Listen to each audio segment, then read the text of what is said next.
Hello everyone. So in this topic we are going to study about the performance management system. Uh, the performance management system is actually a vast topic. We will only cover some important aspects of this system.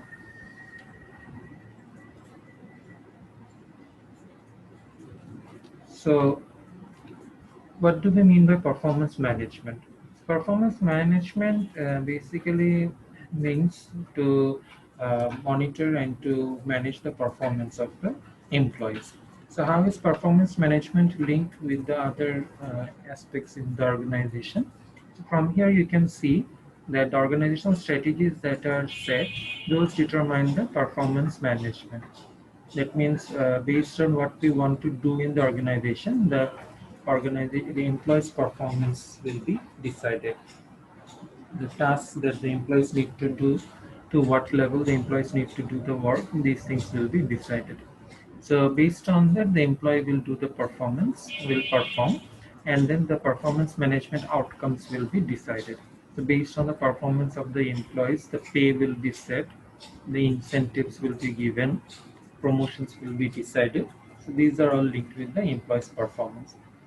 And these things will determine the organization's results, how well the organization has done.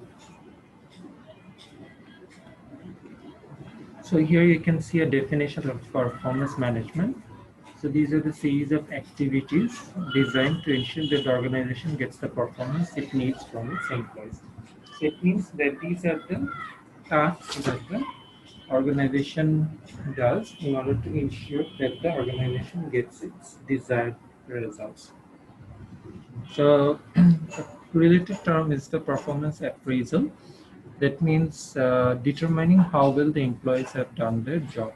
So it's basically the process by which the organization's employees are evaluated.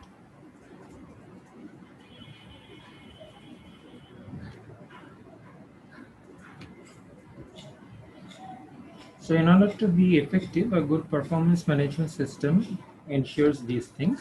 So it makes clear what the organization expects. Then it ensures that the performance information is given to the employees. That means how the employees are doing. This information is shared with the employees. The success areas and improvement needed areas are identified. And also the performance of the employees are documented for future reference.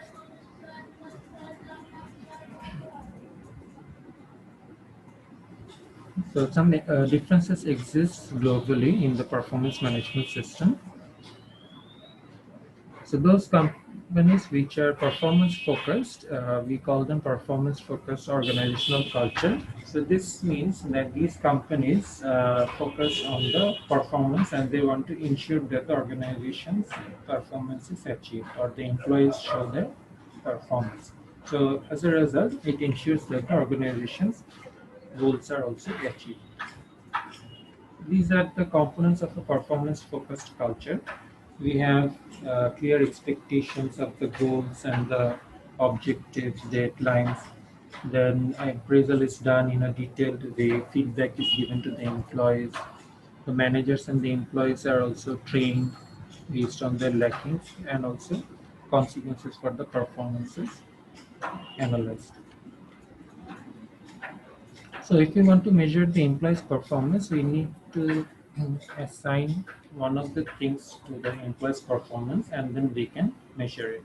So we can measure the quantity of the output, say the number of units that a factory worker is making every 10 minutes, or the quality of the output, say the quality of the service that an employee is providing to the customers in a bank, or the timeliness of the output. That means how quickly the customer service officer is responding to the queries of the customers over phone.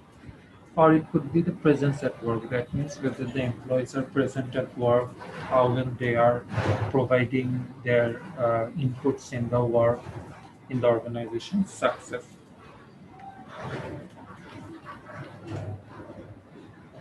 So the types of performance information that we have from the employees, these are either trait based, behavior based, or results based. That means we have, say, the attitudes, initiative, creativity. These are the traits of a person. The behaviors of the person are like, say, verbal persuasion, timeliness of response, decision making, and results are also mentioned here, the sales made and others. So by measuring one of these, we can measure the performance of the employees. However, measuring the results are most useful because that's directly linked with the organization's overall outcome.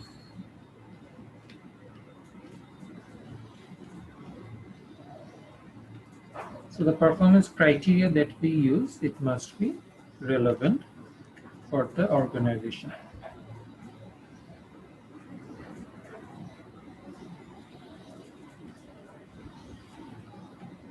Performance standards is an important term. It refers to the standards that an employee is expected to meet. So, for example, for a salesperson, there is a standard, that is how many units the person is expected to sell every week, for example. So, this is an example of a performance standard. So, you do not need to study figure 11.4.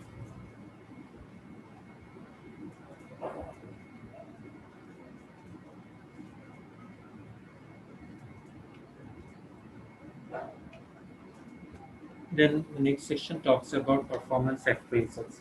So appraisal means measuring the performance of the employees. So appraisals can be done through various means, and there are different uses of appraisal as well. So some of the uses that are explained over here are: one is administrative use. So, for example, determining the pay adjustments, okay, how much pay adjustment should be given to an employee. That is, whether an employee should be given a 5% pay increase or a 6% pay increase. Then other issues like whether an employee should be promoted or transferred, these things. Also, disciplinary actions. All these are examples of administrative uses of appraisal. And another use is known as the developmental use. So that means where the employees have strengths, where the employees have lackings, what sort of trainings need to be provided. All these are developmental uses.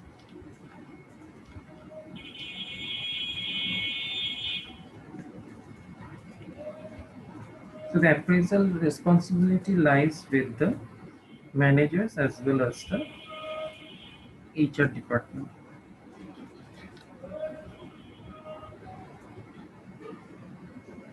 So certain decisions need to be taken in the performance appraisal process, and among them are who are responsible for the appraisals. So that is HR or managers, functional managers. Then whether it would be of informal or even informal or a systematic approach. So these decisions need to be taken by the organization. Then the timing of the appraisal, when the appraisal would be done, all these things need to be decided.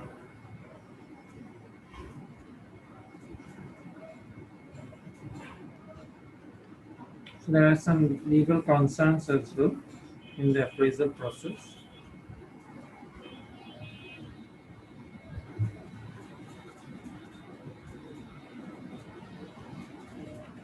For example, the appraisal should be done in a fair way, and proper information should be recorded. So there are certain legal aspects of the performance appraisal as well.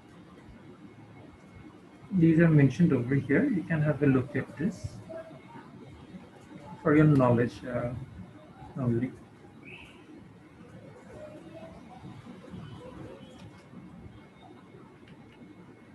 Then who conducts appraisals? This is important. So the employees, supervisors conduct the appraisal mostly, and then we have other people like team members. Then the employees themselves do their ratings, which is called self appraisal, and there can be other sources of appraisal information. So if we use multiple sources of information for appraisal, then that is known as 360-degree feedback.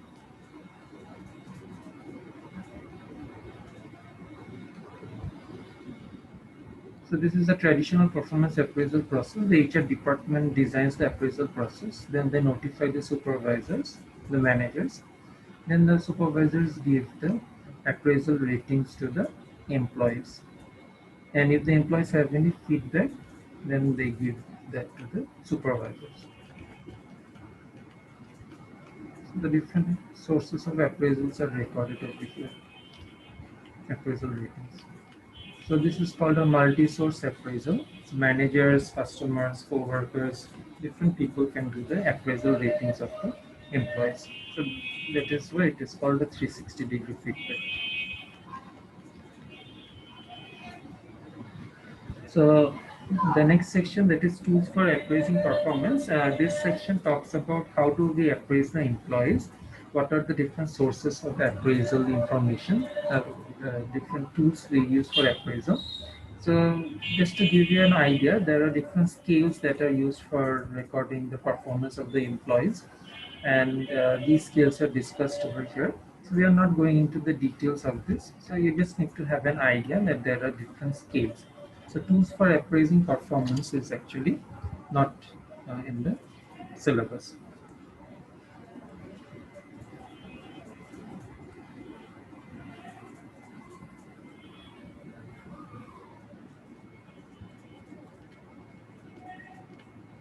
So from page 341, tools for performance appraisal, up to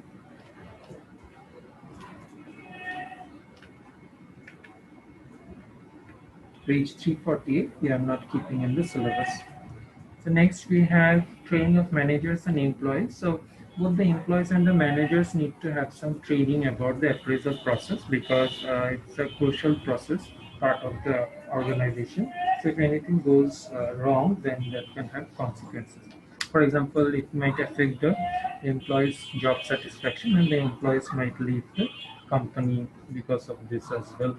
So that is why this is important. So training of managers and employees are provided by the organization. So again, we have rater errors over here. So rater errors, we are not studying about that. We are not keeping it in our syllabus. So just for your knowledge, you need to know that there are different errors that take place in the organization's appraisal process, and these are known as rater errors. So these errors are explained over here. So lastly, we have the appraisal feedback, which is a feedback given to the employees by the line manager. This feedback is very important because the feedback gives an opportunity to the employees to know about how they have done in their job. So this is known as, this is given through the appraisal interview process.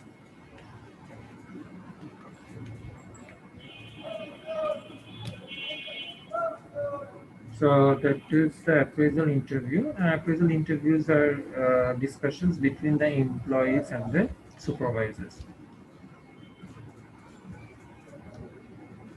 where the managers share how the employees have done, and they also take inputs or feedback from the employees. The supervisors take the inputs from the employees.